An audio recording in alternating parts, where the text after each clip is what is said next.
Hello everyone and welcome back to our IELTS reading practice series. Today we're tackling one of the most common question types, identifying information, or as you probably know it, true, false, not given. Now, I know this one can seem a little tricky at first, especially the difference between false and not given, but don't worry, with a clear strategy you can master it. The key is to be a detective and only use the evidence in the text. So, before we jump into the questions, let's do a quick warm-up. We'll skim the passage together to get a feel for the topic and structure. Just relax, focus, and remember, our goal today is to practice the strategy, not to be perfect. Let's get comfortable with the text first. If you'd like to solve this question yourself, just click the link in the description. And for many more practice questions, visit iltspro.uk, your place to get ready for IELTS with confidence. Papermaking. Okay, our title is Papermaking. Simple and clear. We can expect the text to be about the history or process of making paper. Paragraph 1 is the introduction. It gives us background telling us that before paper, people used things like clay and papyrus. The main idea is that the invention of paper in China was a huge technological step. We should look out for key terms like papyrus and cellulose pulp. Paragraph 2 focuses on the details of the invention in China. It gives us a specific name, Kai Lun, and a date, 105 AD. It describes the process and mentions it was a secret. These are important anchor details for true/false/not given questions. Paragraph 3 explains how papermaking spread from China. A key event mentioned is the Battle of Talas in 751 AD. It talks about the technology moving to the Arab world and then to Europe. We see more names of places like Samarkand, Baghdad, and Moorish Spain. Paragraph 4 discusses a major change, the Industrial Revolution. It mentions the 19th century and the shift to using wood pulp instead of rags. This made paper cheap and widely available. It also notes the environmental consequences. This paragraph is about cause and effect. Great. Now we have a good map of the text. Remember the core strategy for true, false, not given. First, base your answer only on the information in the passage. Don't use your own general knowledge.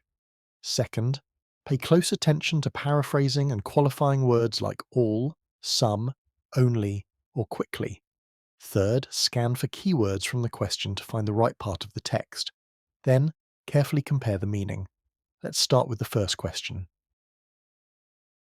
Kai Lun was the first individual to invent a form of paper in China. Okay, question 1.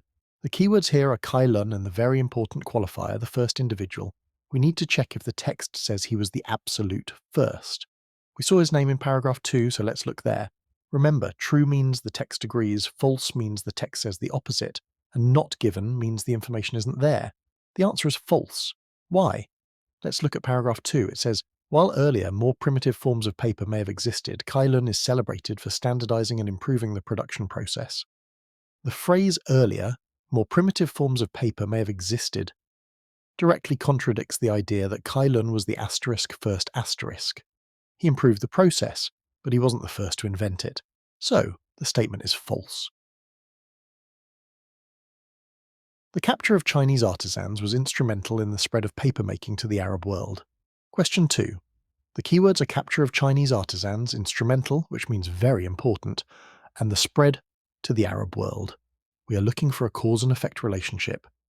I remember reading about the spread of the technology in paragraph 3. The answer here is true. Paragraph 3 clearly states, a crucial turning point occurred in 751 AD at the Battle of Talas, where Arab forces captured skilled Chinese papermakers. This event facilitated the transfer of knowledge westward. The word facilitated means made it easier, which has a similar meaning to instrumental. The capture of the papermakers was the direct cause of the technology transfer. The information matches perfectly. Islamic scholars developed a type of paper that was more durable than the original Chinese version. Let's look at question 3. The key ideas are Islamic scholars, and a comparison. Their paper was more durable than the Chinese version. We need to find this specific comparison in the text. Paragraph 3 talks about Islamic scholars. This one is not given. Let's be careful here. Paragraph 3 says Islamic scholars refined the process, introducing the use of starch for a smoother surface and developing new techniques for mass production. It mentions they made the paper smoother and easier to mass produce, but it says nothing about it being more durable. The text doesn't confirm or deny this comparison. Since the information is missing, the answer must be not given. Paper quickly replaced parchment as the main writing material in Europe after its introduction. Question 4. The important words are quickly replaced and in Europe. We are looking for information about the speed of adoption in Europe. The end of paragraph 3 talks about Europe. The answer is false. The passage says the opposite of quickly. Look at the end of paragraph 3. The technology eventually reached Europe, but its adoption across the continent was slow, with parchment remaining the preferred medium for important documents for several more centuries. The word slow directly contradicts the word quickly in the question. Therefore, the statement is false. The use of wood fibres significantly reduced the cost of paper production. Our final question, number 5. Keywords are wood fibres and the effect significantly reduced the cost. We should scan for wood and cost.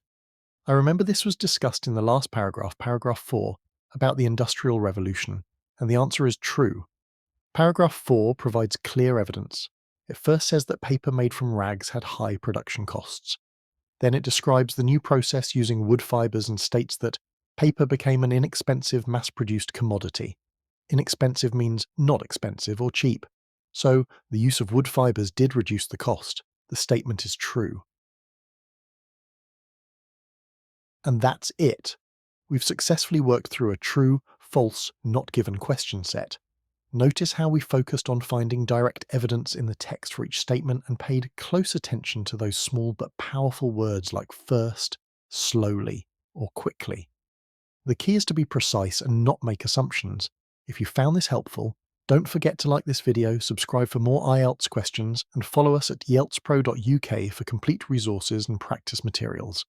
Thanks for watching and see you in the next lesson.